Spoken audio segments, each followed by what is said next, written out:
Hello and welcome back to SEO Talk podcast. This week we are going to talk about Chegg versus Google, a fair fight or an inevitable fall. Following is the recording of our live Twitter spaces. Share your feedback after listening to the entire show. Thank you. Good evening, good morning, good afternoon, wherever you are. Back to SEO Talk Spaces on episode 90. And interesting topic because there has been a conversation around this earlier also, rather on the actual topic, but not on this particular one because uh, Chegg versus Google has just landed in the laps of all SEO guys. And this is an interesting one because Chegg has accused Google of being biased, and what it has accused Google of actually is Google is reaping financial benefits out of Chegg's content without having to spend a dime.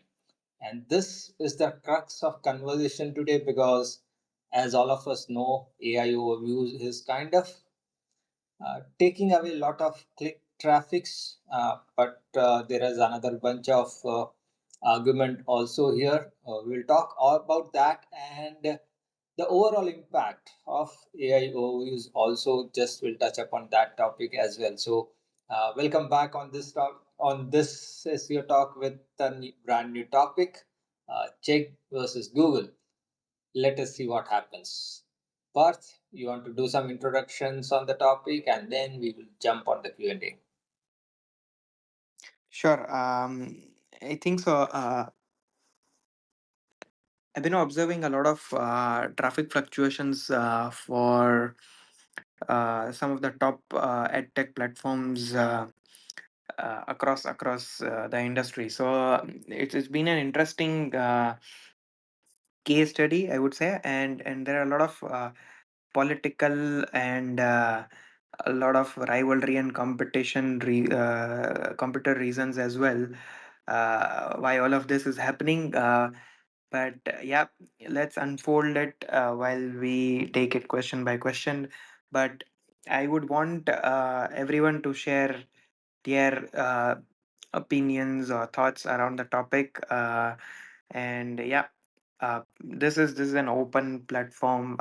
We would encourage everyone to at least get on the stage once, ask a question or ask a follow-up question or share your thought, and this will help you get that self-confidence or whatever. Like if you get any opportunity in the future at any SEO events, meetups, conferences to speak on the stage, like this is the way to go. We don't have to show up. It's just like we are comfortable in our couch and just have to speak our mind out. So yeah, let's go. Brilliant. So let's start with the first question, and this goes more in terms of was Check a victim of AI? And because this entire lawsuit is where kind of Check is kind of suing Google, uh, but for fairness, or do you think it's a desperate move? um I think so. If we look through any of the tools that we use, whether it's SEMrush or Ahrefs or any tools, similar web, you check it out, and the brand traffic for this particular brand, Chegg, has been declining since 2020, like since the pandemic hit. Um, so it's not that.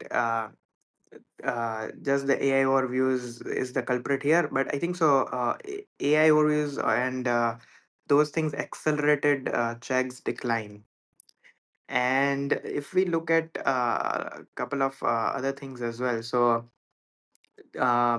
Google's quarterly results were earnings call was around the corner. I think so. There's a conspiracy, not ideally a conspiracy, but there's a competitor playing around.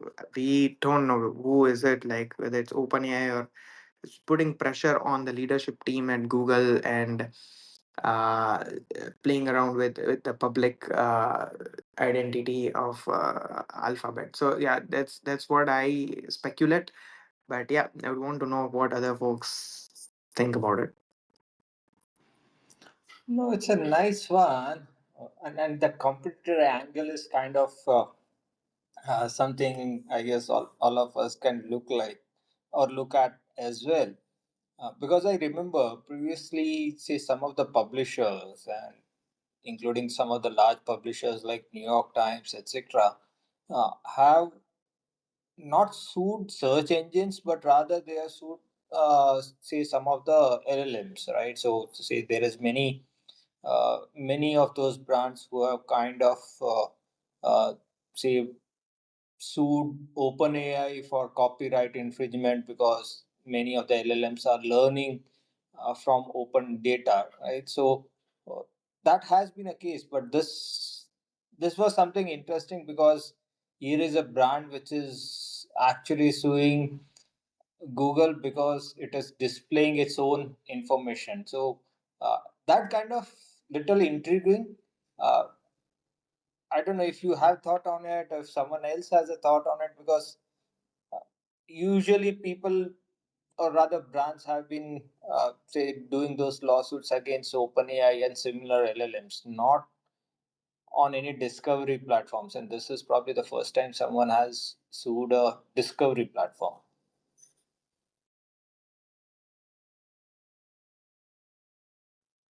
Parth, if you're speaking, you're on mute. Yeah, I think so.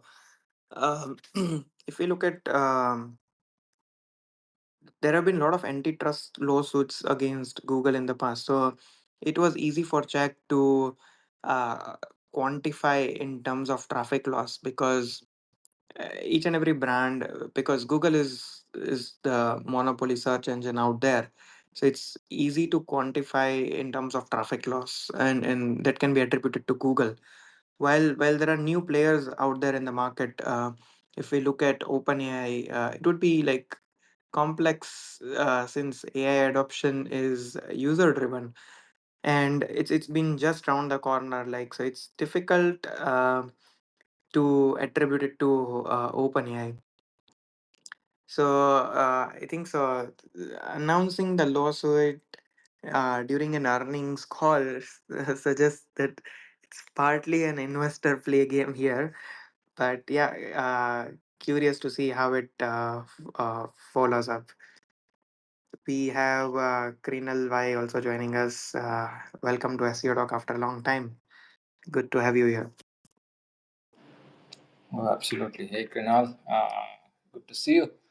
So nice play there, because what you mentioned is they announced this during their investor call, and that kind of, say, me being from a brand side and a large brand side, someone who has been part of some of those investor calls, right? Some of those announcements are very strategic to probably save yourself from any kind of negative publicity or any kind of negatives that would happen to your brand. So probably a good move, if I say, and thankfully, or rather they should thank their marketing team for this kind of innovative idea. But so I was reading through the entire news also, and while CNBC, or rather Google was talking to CNBC, they definitely mentioned that they are going to defend, because like they say, Google sends billions of clicks to websites across the web, and AI overviews also is sending traffic to a large part of the site. But uh, I don't know if I go on the brand side and probably on the check side, is there any way they could have prevented this downfall? Because eventually, like all of us have seen, there is a certain amount of traffic being sent by Google or any search engines, but definitely the volume of traffic that is being sent is has gone down. So could Chegg have actually prevented this downfall?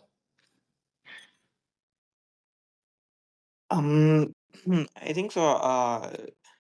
There was a heavy dependence on one particular channel, that's organic.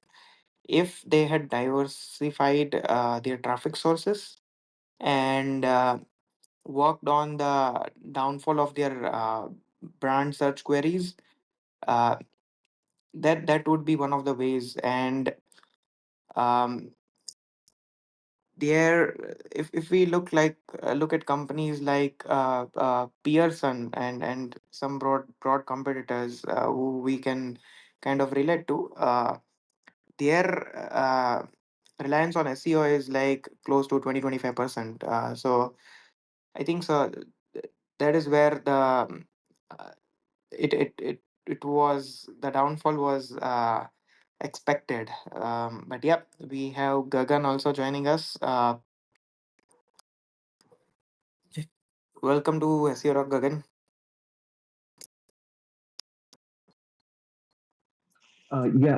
Thank you, Parth. Hello, guys. How are you?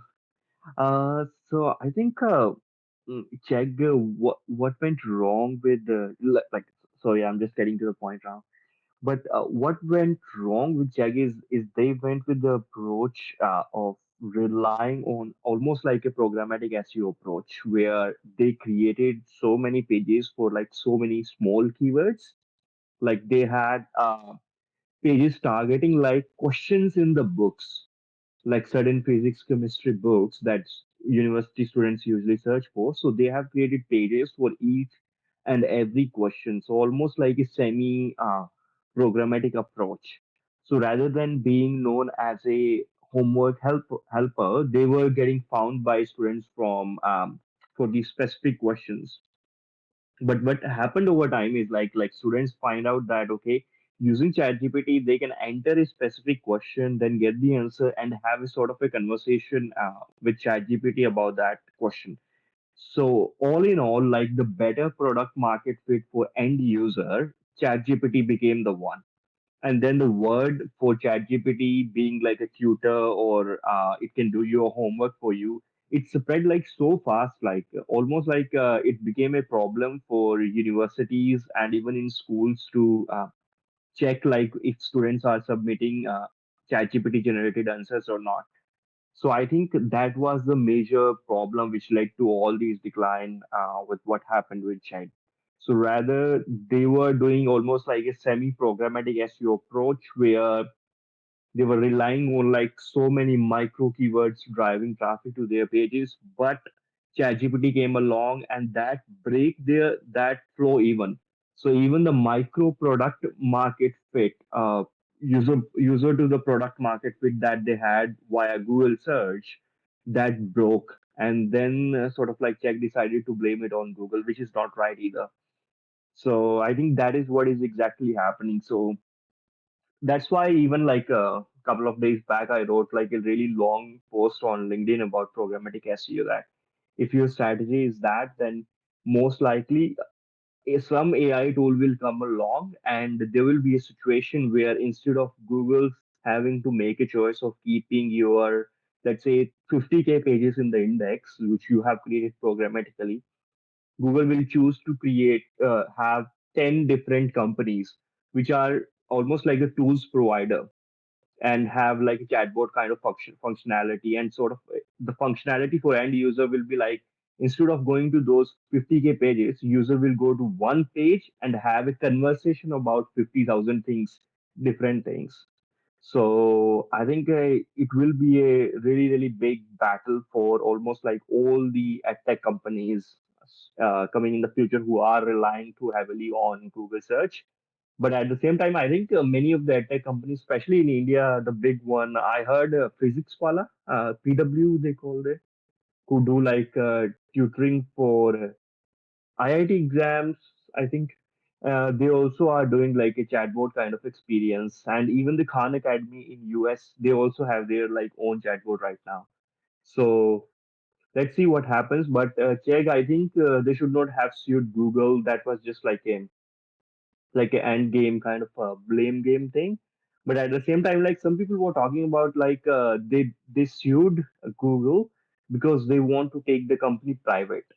So that was almost like an excuse for them to get their stock to almost zero, so they can buy back the all the stock from the all the investors that they have at 1 cent. So they want to take the company private at zero cost. That's why they ended up suing Google. No, fantastic. So even I was of the opinion, because based on what you are also explaining, and all the conversations that we have been observing, uh, the traffic probably has been hijacked by the LLMs, right? So they should probably have sued those LLMs rather than any rather than Google or any other brand which is helping them get discovered. So that's where probably the contention was. Is it a fair fight at all, or they are just clutching in onto some straws and saying, okay, let us find an excuse, go to zero and buy back. Yes, I think that is like a really, really common strategy that many startup companies use. That when there is like not much value in the product itself left, they sort of try to build a scenario where it's possible to buy back the shares from the existing shareholders at almost like a $1 price, $1 per share. So that is what I think they are trying to do, where their stock has already like dropped a lot, and now they are doing a lawsuit against Google. And the firm that they are using, what the relationship is right now, that the firm will get paid when Google pays for the antitrust lawsuit. So they are blaming their losses on Google, and via the court they want Google to pay for their losses, because Google sort of like treated them as if Google is a monopoly and there was a unfair situation over there. And the law firm which is managing that relationship, they will get a percentage of whatever Google will pay Chegg in the future. But I don't think that there will be any situation like that. But maybe they hired McKinsey or some other like big guys, and they sort of like told them that, okay, we can create this kind of the situation, and it will come to a point where court will say that Chegg's product is worth nothing.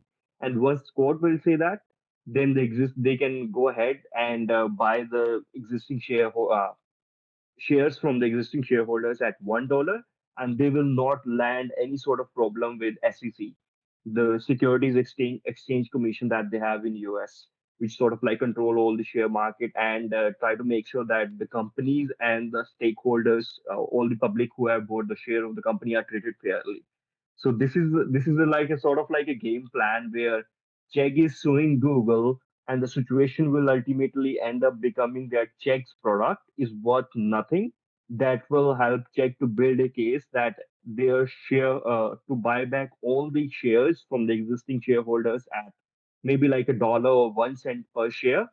And because there is an ongoing case with Google, and there was a clear reason of why that buyback happened, the existing shareholders will not be able to sue Chegg again, and the SEC will not be protecting Chegg. And this is like a really, really complex situation, but this is sort of like a tactic to not land any tactic from like existing Chegg folks, Chegg executive, that they don't want to land any issue with the Securities Exchange Commission, who have like previously even chased down Elon Musk and all the other big guys. So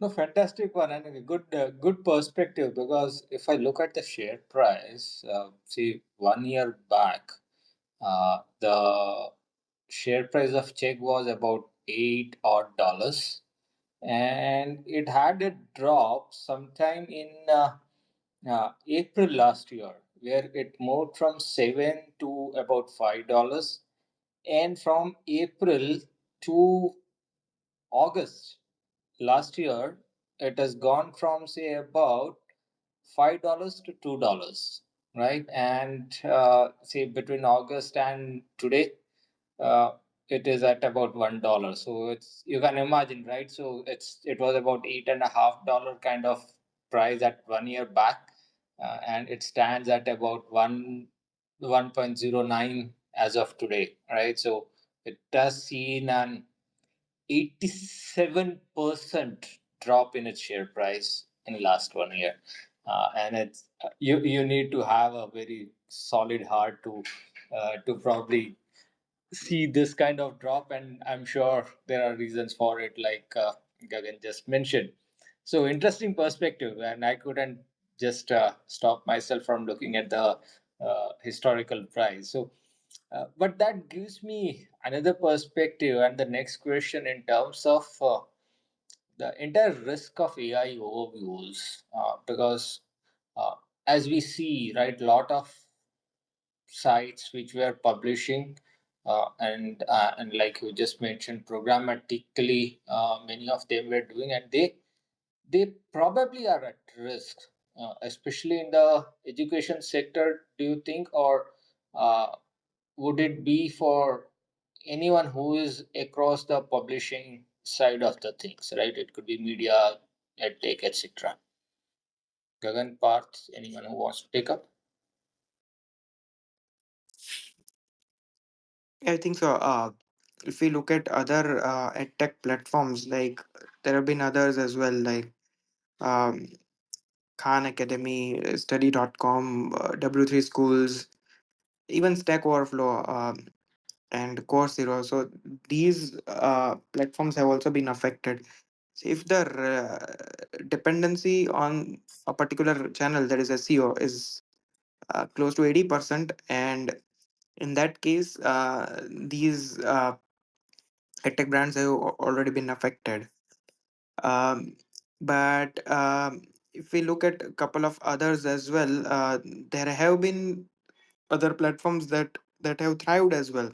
So it's not only about if we look at Udemy, Pearson, they have been doing well, and Pearson is specifically a UK equivalent to Chegg, so that has been doing great. But I think so. There's a heavy dependency at the same time. The brand search demand has been going down since last 3 to 4 years, and as Gagan rightly mentioned, like there's a lot of internal leadership and earnings call and investors play uh, causing this thing. So, yep, it's my take. I think overall, yeah,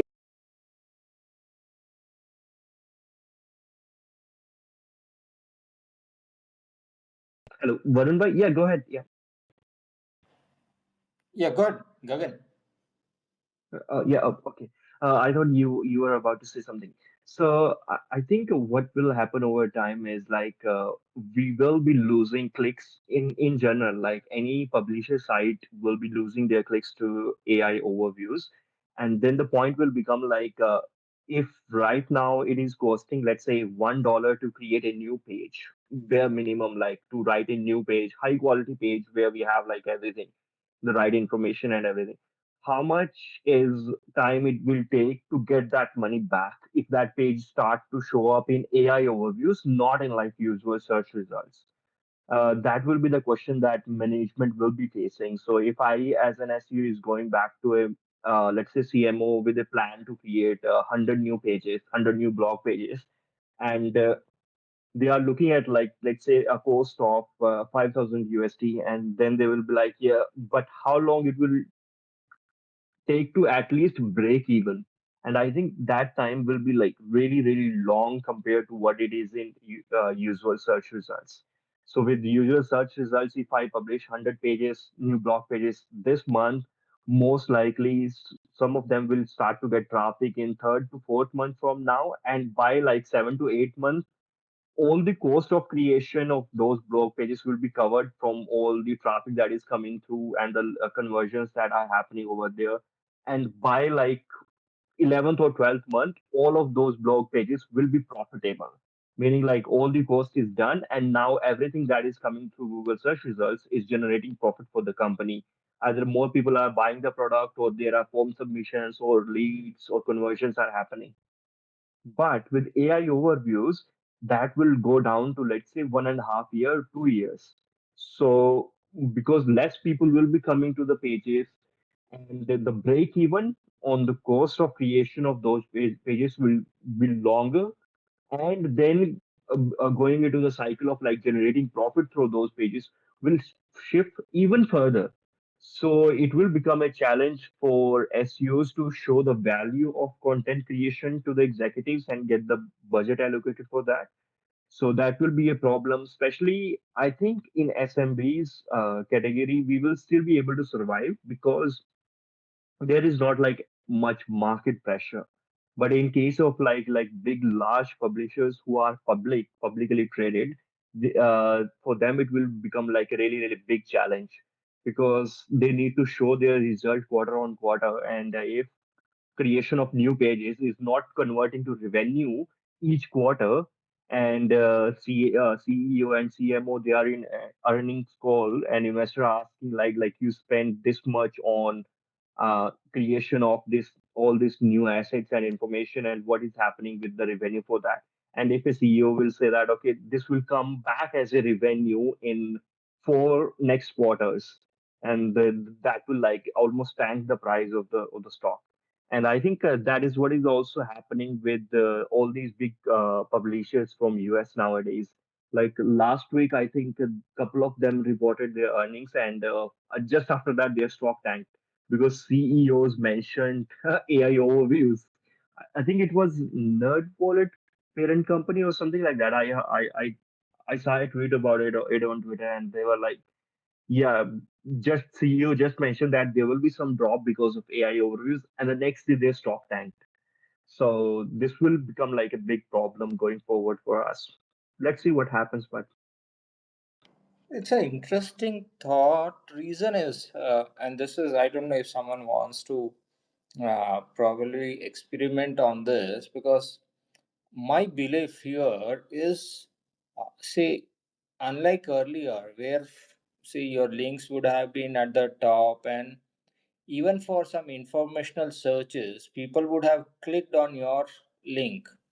Uh, Now, though, what is happening is, say, probably for the informational part, people are just going through the AI overviews, but if they want to do the transaction, right, they are probably still clicking on the link. So your average order value per click would be more compared to what it was previously, because say previously if you would have received 10 clicks, out of that 7 could have been just to study about your product or look at a review or something like that, right? But now, see, even if you are getting just those 3 clicks, they are for transaction, right? And then your average order value per click is getting higher. So this is my theory. Yeah, yeah. I think there was like a missed point. I should have like mentioned that whatever I said about it's about the publishers like who make money from the traffic coming to the pages and then monetizing via Google AdSense or affiliate products. I think with e-commerce it will be like a totally different game. Yeah, yeah, that makes sense. That makes sense. Yeah, Parth, sorry, you had a point? No, no, I all good, all good. No, this is just a theory, right? So again, if someone else has a thought, please, because I was just thinking over the same thing, that probably say for certain brands, right? It could be that okay, less traffic with high intent is probably good, because people are then going to read through their details, go through and do some transaction.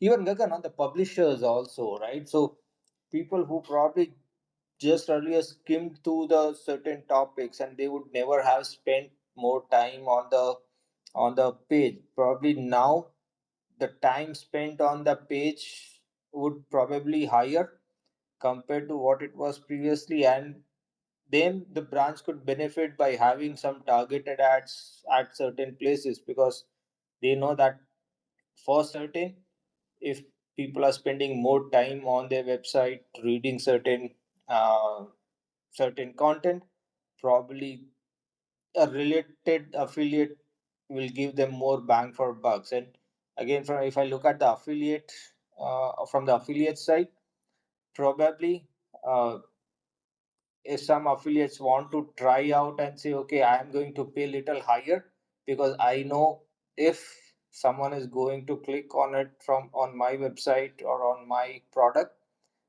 chances are the given the way web is behaving right now, the conversion again, the order value could be higher, or probably the chances of conversion could be higher. So I am going to offer more money to my affiliates. Again, that's probably some thought if affiliates, because that entire market can change, because tomorrow affiliates can say, okay, I'm going to give more money, and people would be keen to have the related affiliates on their content, right? So, uh, yeah, interesting future, I guess. What do you Yes, guys? I also think there will be like a lot of changes which are coming ahead, like you mentioned about affiliate and everything. But all in all, like if we just like zoom out and look the broad picture, and it will seems like all the pixels in the picture are shifting around, and we just need to keep an eye and be the first mover. Like wherever the pixel is moving, just move there and be the first mover there, and you will win. I think it's almost like the time when I was born. Like I was reading this book about the history of the web, like 2000, and everyone who was winning back then is almost the first mover. So the first mover will capture the most of the market.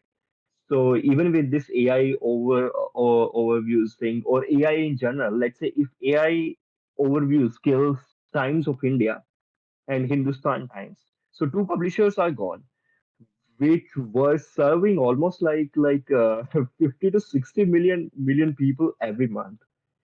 So there is a clearly big gap to capture that 50 to 60 million people's attention every month. And if Hindustan Times, Times of India, and in Australia, like The Age or Channel 7, Channel News, these big guys, and even in US, CNN, Fox News, if these guys are not innovating and shifting to the new trend quickly, there is a huge gap. It's not like a small gap, huge gap. It's almost big as gap, like 10 or 15 startups can just like take over that gap. So everyone, I think, should just like zoom out and see where the pixels are moving and be the first mover to move with the pixel. So No, uh, there was something that you mentioned earlier about, say, Khan Academy or Physics Wala building their own chatbots kind of stuff. And I remember this conversation we had with one of the SEO guy on our monthly webinar, Lauren, and the topic was SEO and AI, and he professed this earlier during that conversation, and this conversation happened in last May. So imagine he called this out about 9 odd months back and said websites or next generation websites will just be uh, Q&A kind of stuff. It would be as good as say ChatGPT, where you just go and ask question about their services, about their products, and it just Q&A, and you literally as a brand owner will have to build your own LLM and host that LLM on the website and let people do a Q&A. So he was explaining his own experiments with Llama, Olama. Okay, he was, the experiment was with Olama. So for SEO folks, if you are interested, probably go through it. Yeah, I remember it was sometime in May last year. Uh, it was a 90-minute conversation, but it was pure knowledge bombs, if I remember correctly, and lot of things that you will learn, because here's some of the examples that he used. I cannot say here; it is there on the on the YouTube video, because there are some uh, outrageous examples that he had given, and he was showing what all things he has done. So do check it out, because he professed the exact same thing, because that websites of future will be as good as chatbots.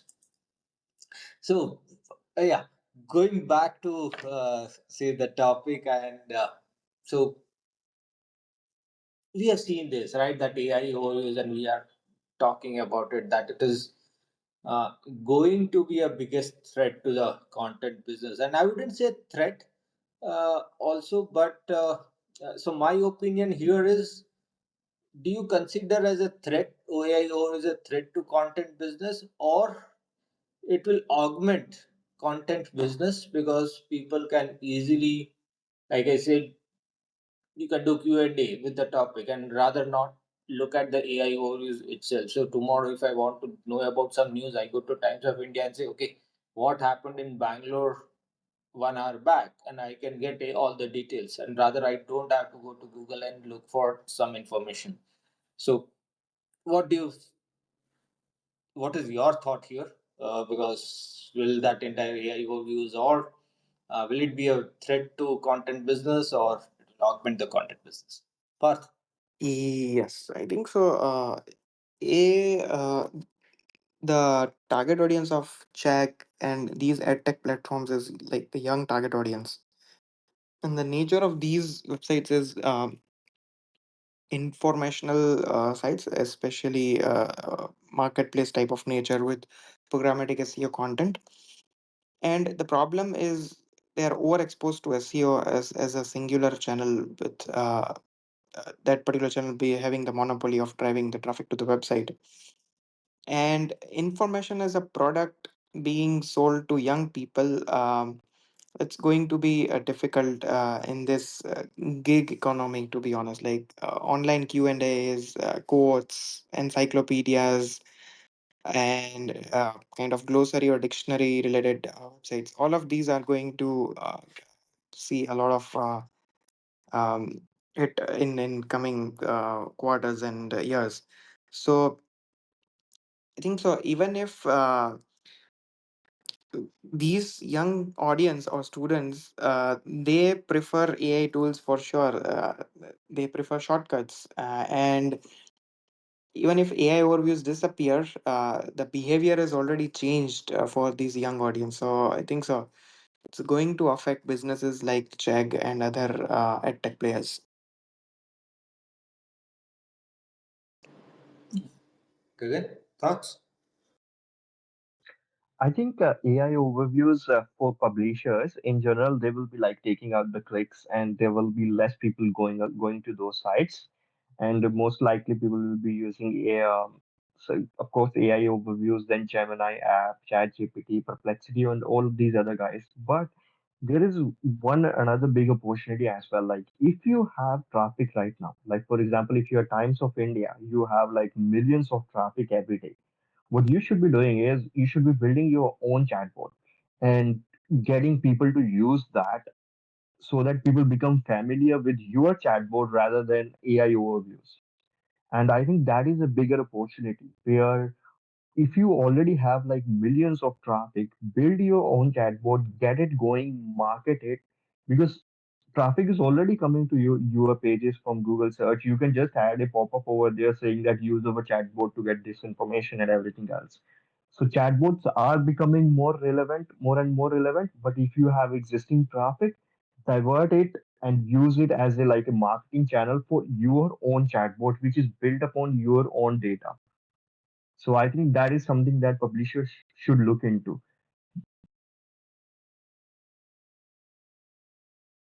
Wow. So I'll quickly jump on the next one because it is more interesting in terms of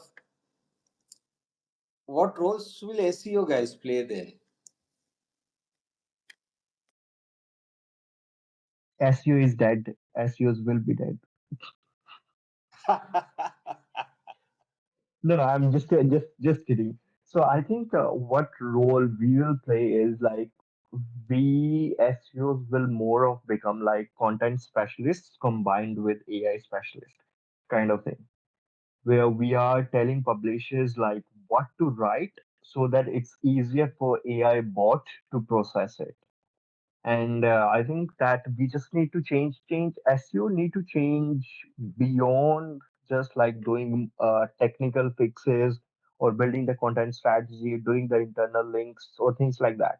Because if like let's say if Google systems are so advanced, like right now, like what most of SEO is just leveraging the loopholes which exist in Google systems. So Google is not able to clearly understand like what is there on the page. That's why it needs internal links and backlinks to understand the context of the information which is there in the on the page. And the simple example is like there can be apple on the page, but Google need to know like what is the context of that. Is that apple in context of a fruit or in context of Apple the company? That's how why they need to process the backlinks and the internal links going to that page to be confident enough that okay, this Apple page is about Apple the company and this Apple page is about Apple the fruit, because 10 other websites on the web are saying that okay, this is about Apple the fruit. So I think what will happen over time, all these tactics that we guys are using, all these will become irrelevant, because the systems, once Google start using LLM to rank pages, there will not be like internal links will not be that much valuable to move the needle. Backlinks will not be that much valuable. What will be valuable is like what information we are creating on the page. So even if a page don't have any backlink, don't have any internal link, but there is a good quality information on that page will be ranking and therefore will be showing up in like these AI overviews or Gemini app. So I think over time we have to become content specialists who are telling publishers like what to write, what the structure of the content should be, what should be there on the page, and then measure, do data analytics part of us like Search Console GA4 will become like more of like app side of the things where users are having conversations with the content and trying to do analysis of that conversation and coming up with new ideas on what to create or what not to create. So I think our role will need to evolve into something else, but what that something else will be, we can just like make guesses right now. Like even my guesses are like totally random. I'm just making this up, you know. It's not like this is what will be happening. So let's see what happens. But Yeah, it's exciting. It's exciting times, I think, because and there is a lot of confusion as well out there. So it's an opportunity, big opportunity. And even like I mentioned to you guys, like Hindustan Times and all these big guys, like if this is a big opportunity, like if someone in India is like really really ambitious, techie, SEO kind of guy, and who can reach out to these guys and propose a chatbot thing, most likely they will land a like a contract with Times of India to do that for their business. that's a good business opportunity that you mentioned, and I'm sure a lot of folks here should learn about it because and especially you can again I refer back to the same episode because Lauren at that point of time had mentioned about Olama, which you can it's a LLM that you can install on your own uh, machine. Yeah, you can have your old laptop, old desktop, etc. Install on that, train on that, uh, and do some wonderful stuff. At least that will give you the basic building blocks. Yeah, Gagan. Sorry, what's the full name? Lauren, what? I'm trying to search for him.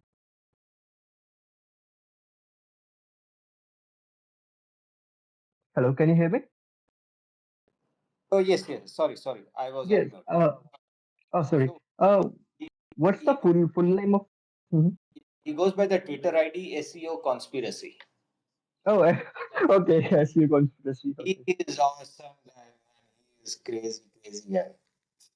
Okay. All right. I will follow him right now. Oh, you should because you should really take some time out and poke his brain, right? Otherwise, he he is awesome, man. His knowledge is awesome. Okay. Yeah. Okay. I will check it out. Yep. Sure. Thanks. Yeah. So again, because I was on that question earlier, and and there are certain conversations on other forums around semantic SEO, etc., doing entity recognition, doing topic modeling, clustering, and all those stuff, right? How relevant would that be? Because Some of those LLMs or the models that you use probably have those capabilities built in, right? It has its own natural language processing capabilities, it has capabilities to understand patterns, etc. Would say some of those patents or some of those theories of Google, which many of us, right, from a technical point of view, had implemented on the websites, would that still be relevant? I think it's like an open-ended question right now, but to be honest, like I think as soon as Google sort of figure out a way to use LLMs to rank pages, the whole game will change, because then it will not be the signals, it will be the LLMs making the judgment. So they will be actually reading the content. And now they are sort of like pseudo reading the content, and even in the DOJ case slides, some of the Googlers like they clearly told the court that we are pretending to read the page. We are not like exactly reading the page. We are just pretending and using the signals. So with using LLMs, with using Gemini model, large context windows, and everything else, they can literally read the page and make a judgment based upon the content of the page. So it will almost be like if it's a SMB site with it less than 1,000 pages, they can literally load the whole site in the context window of Gemini and do the semantic analysis there by using natural language processing, then make a judgment about the quality of the whole site. So it's almost like authority of a domain can be judged by the quality of the content that is there rather than the backlinks. So most DA becomes like totally irrelevant. Building backlinks becomes totally irrelevant. And there will be like a lot of other things as well which will become totally irrelevant. But what will come, I I'm not exactly sure like what will be there, but for now I think the major jump will happen once Google start using Gemini to build the index that they have. Will Google exist?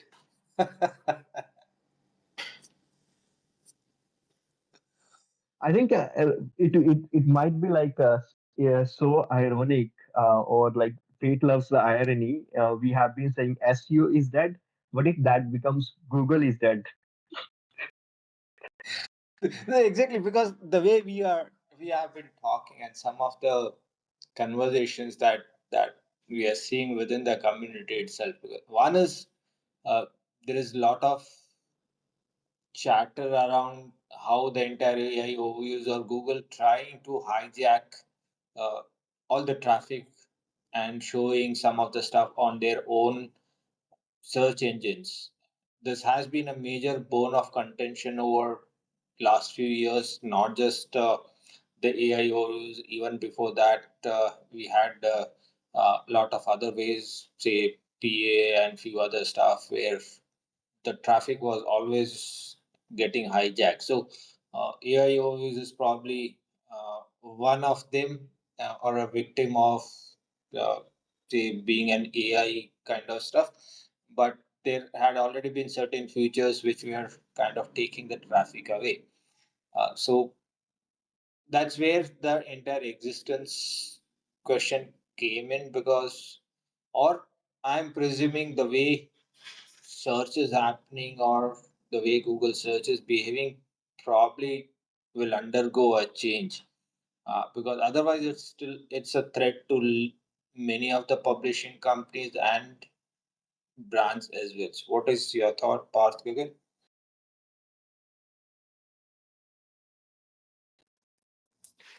Yeah, I think so. The digital touch point is going to start from LLMs, and like internal links and backlinks and Google crawlability and all of this is going to be really questionable going forward. Like uh,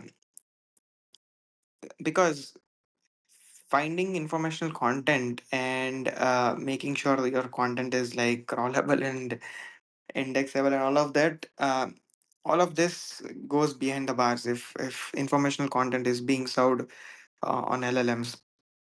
So It's going to be interesting times on how many times your brand is kind of present, or your brand is getting a mention across the social media, across communities, across a lot of other publications, and that is going to matter the most.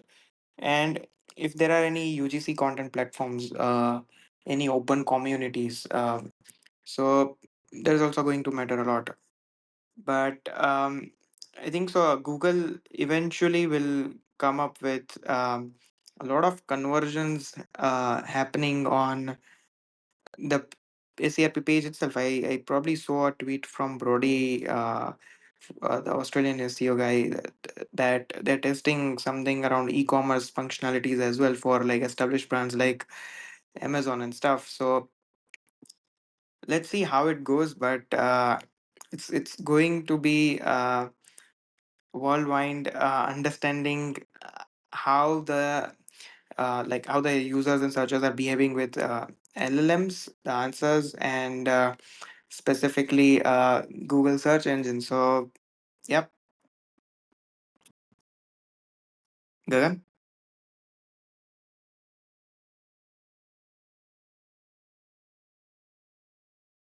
Then if you're speaking, you're on mute. Sorry, sorry. Yep. I think a lot will be changing, but you just need to be prepared and need to make the quick moves. Because if any company's management is lagging by like let's say 3 4 weeks, another guy will have like made so much progress, and it's getting like so much easier to do things right now as well. So I think the old management, especially here in Australia, like they call like boomers, they are like really slow to work with, who are like right now sitting at like top executive positions. They are like, this need to be approved, this need to be approved, and I think those kind of the companies will collapse. And same thing that happened in like 2000s, whenever there is a major change, many companies will collapse and many new companies will come up. Like Google came up, Facebook came up, Twitter came up in those years. And right now, I think again same will happen. But we just need to see the opportunity and just go after it. And yeah, pretty much it.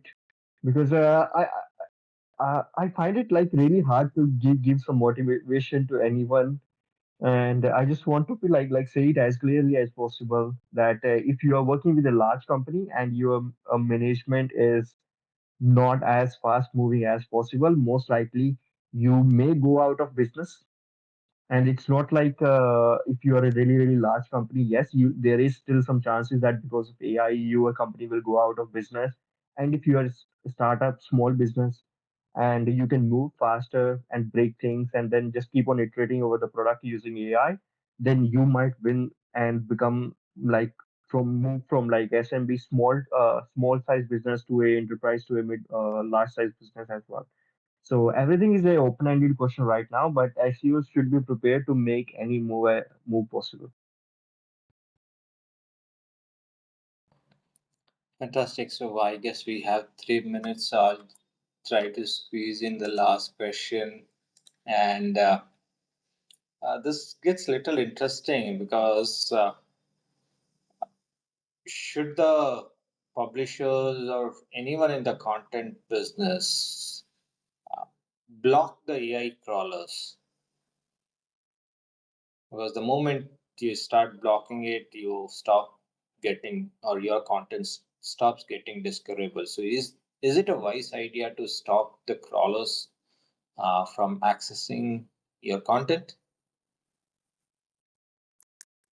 I think, Sorry, say again. I No missed worries. that. Go ahead. yep. So I was about to say that if you decide to block, then you will miss out, and missing out will cost like more than just like letting these bots scroll the things. So let's say that if you block Perplexity or ChatGPT, and in their search function they are not citing your website anymore, and then over time, like let's say each day for your potentially targeted queries, there are 10 million searches happening and there are 10 million answers in ChatGPT, and there is no mention of your brand. So literally 10 million people every day are looking for your products or services, but they are not seeing your brand. And now add that up over like 6 months. So millions of people who would have at least seen your brand name, they are not seeing your brand name. So the cost of missing out by blocking them is like really, really high in long term. So just better to like not block them and let them scrape the content, eat your content, let them steal your content. Totally agree. Like it's a double-edged sword. I would say uh, blocking AI models probably may protect the content of the website temporarily, but it also cuts off the potential AI-driven traffic in the future. So I think so. The better move would be to adapt and offer content that AI probably struggles to recreate rather than just blocking it. If you have any statistics or any studies, uh, any research where it would be like you have done that particular research, so you will be quoted or sourced for that original research. So those type of content format should be allowed for AI crawlers. I think so. That would be an easy bet.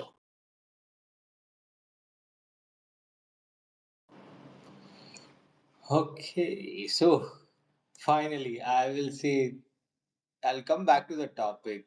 And what do you say? Was it a fair fight or an inevitable fall? Check versus Google.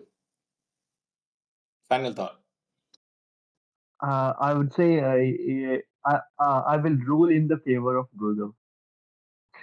So it was a inevitable fall for Chegg, and the case is dismissed. Okay, Judge Gagan. Parth. Yep. Same, similar thought process. I think so. Czech cannot win in front of this particular giant alphabet, and any which ways, the behavior of the audience is, even if there was no Google, if Google didn't exist, then also the young audience has been inclined to use AI tools for their research, for their homework, and for their assignment stuffs. So that was not going to. It's not only Google. I think so. There's a deeper theory going on where they want to play around with the from going from public to private. I think so. The thing Gagan mentioned. So yeah, I would vouch for Google. Superb. So that wraps up our debate, and it was interesting as usual. We will come back next week with a brand new topic and something interesting. So stay tuned.